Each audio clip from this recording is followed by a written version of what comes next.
now that the mood is good, and I can see we are heading in the right direction.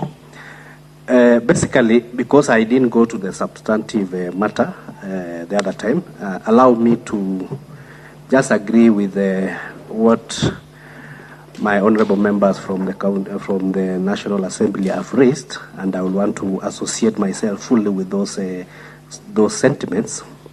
One is that you will agree with me, Chair, we are in a precarious situation we have never found ourselves since independence, that we had a finance bill 2024 which was actually raising 342 billion for purposes of additional revenue, but because of what happened, which we all know, we don't need to labor on it on what happened, that bill did not go through.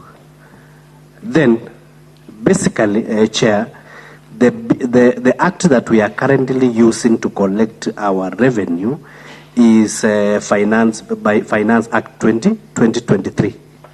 So it follows naturally from the rule of natural justice, is that you will have to rewind ourselves, each level of government, including Parliamentary Service Commission, including judiciary, including the county government. They will have to rewind back from 2024 to 2023. So basically,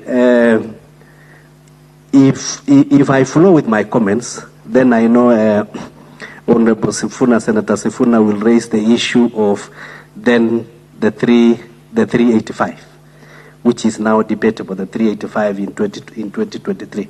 So it's a matter now that we can debate as to, looking at the figures, what happened to the 5 billion. But in terms of agreeing ourselves that we need to rewind back to 2023, I think that is a common sense issue. It's a common sense issue. And even if I've seen what the senators are raising in terms of the additional requirements by the counties, which are a bit mandatory in terms of personal emoluments like housing levy, social, what do you call, NSSF. But basically, even the national government, they have those obligations.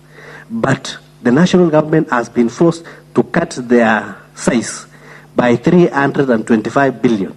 But we are only telling the counties, because your fiscal space is a bit small, just cut it by 20 billion. So I think in terms of framing up issues, the way Honorable Cheng had put it up, is we need actually to agree, if we, I know all of us are sensible, is we go back to 2023.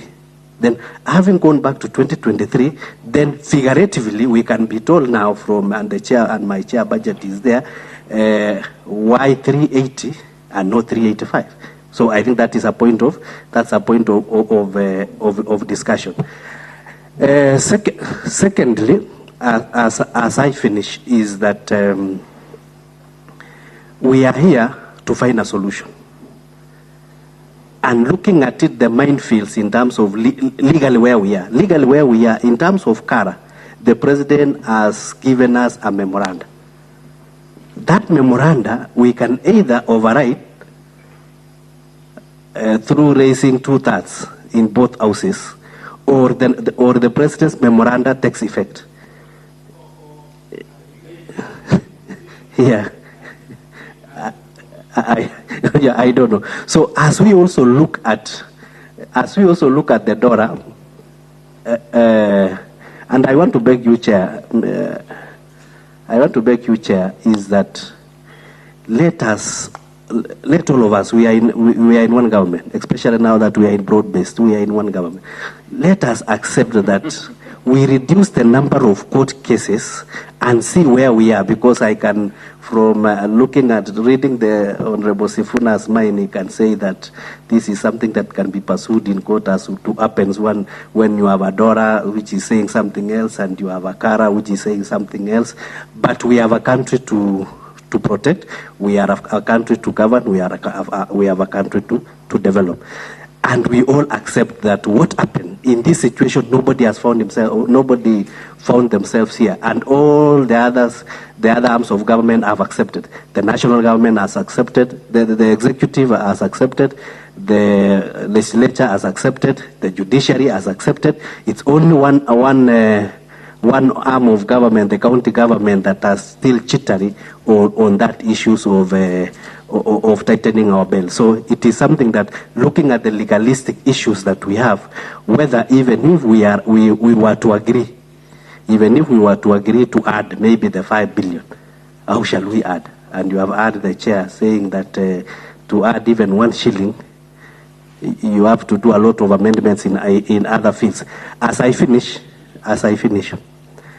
my proposal is that after we have enumerated all the items that we need to agree on, I believe, using your wisdom, because you also don't want to be a chair of a mediation committee that failed, using your wisdom and your previous work experience as a governor, why don't you take this weekend?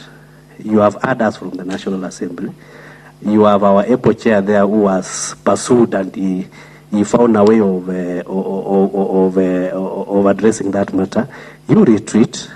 Then, as we look at the issues that we are coming to see, including what Honorable Cheng has raised, that revenue miraculously is going up, but I believe you cannot look at 1 month revenue, because it is a month to month. They accumulate. Maybe there is something that happens, taxpayers were paying, and maybe the next month they will shrink a bit. So we need to also get from the treasury what is actually the outlook in terms of revenue collection. So all this data that we need for us to be able to make a conclusive agreement, we use over this weekend. We make sure that by Monday or Tuesday, if we meet, we have all the data that we need. Secondly, all the items we have agreed that we need to mediate on, we have agreed, but you have taken now that step outside, which is a feeling, it's a feeling in the National Assembly. You take it over the weekend, go somewhere with your governors and things like that, and come with the good news, so that as we debate and we are at least in a fresh air, kind of. Thank you. Senator Sifuna, and then we want to take that break. Senator Sifuna. Chair, the co-chair from the National Assembly, I think now the basis of my mistrust has been confirmed, because you have made it clear, and at least I have understood you to mean, that the sole intention of the members of the National Assembly who are a part of this mediation is to use this mediation to black